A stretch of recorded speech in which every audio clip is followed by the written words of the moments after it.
আসসালামু আলাইকুম রহমতুল্লাহি ওয়া বারাকাতুহু।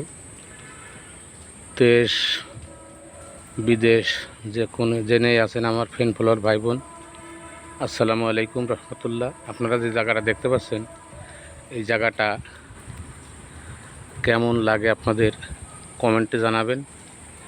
আমি এই জায়গাটার